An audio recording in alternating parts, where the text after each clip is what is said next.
Todo alerto ang mga sundalo at pulis sa Pagadian City kontra sa mga krimen kaugnay ng investment scam ng Aman Futures Group. Ilan sa mga na-scam na panandali ang nakatikim ng yaman noon, nangangamba na para sa kanilang kaligtasan ngayon. Nakatutok si Ian Cruz. Exclusive.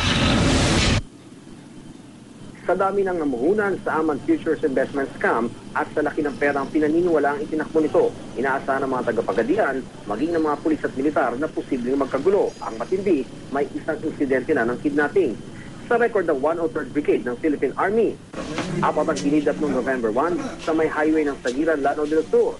Sa report, sinisingil daw ng mga kidnapper ang pamilya ng mga kinidnap nila sa mga itinuunan daw sa Aman Futures. Ayon sa AFP, pinakawala ng 4 matapos mapakiusapan ang mga nangingnap. Kaya todo alerto ang mga sundalo at pulis sa Pagadian. Lalo na't may ilang krimen na rin ang naitalang may kaugnayan sa naturang investment scam. Kaya marami ang natatakot para sa kanilang buhay. Tulad na lamang na nakausap ng GMA News, di namin niya papakita ang kanyang muka para sa kanyang seguridad. Hangad daw talaga niyang magkaroon ng magandang buhay. Ilang beses daw silang namuhunang mag-asawa sa Aman. Nag-umpisa sa 250,000 pesos. Umabot ang pera nila ng 6.5 million pesos matapos ang may isang buwan. Kaya nang umabot sa ganung kalaki, nag-cash out sila ng 1.5 million pesos at ibinili ng cash ng sasakyang ito. Naka-cash out ako, naisip ko agad na una-una kong bibilin isa sasakyan para kahit saan kami pumunta, sarili na namin yun.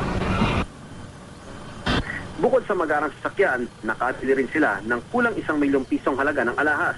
Itinuloy nila ang pag-invest sa Aman at umabot pa ang kita nila ng 10 million pesos. Pero gaya ng isang magandang panaginip sa isang iglap, kumalat ang balitang bumagsak ang Aman Futures. Magandang buhay ang pangarap ng mga sumali at nag-invest sa Aman Futures at kaakibat ng napakagandang buhay ay syempre pagkakaroon ng magarang sasakyan. Pero hindi pa man nagtatagal yung kanilang natatamasang karangyaan, bagsak naman ang Aman Futures at imbes na maging simbolo ng karangyaan, itong napakagarang sasakyan ito, nagpapaalala ito ngayon sa kanila na minsan naloko sila ng Aman Futures. Worth ba to na ito lang ang naging kapalit ng ganung kalaking halaga ng pera ko? Parang ganun.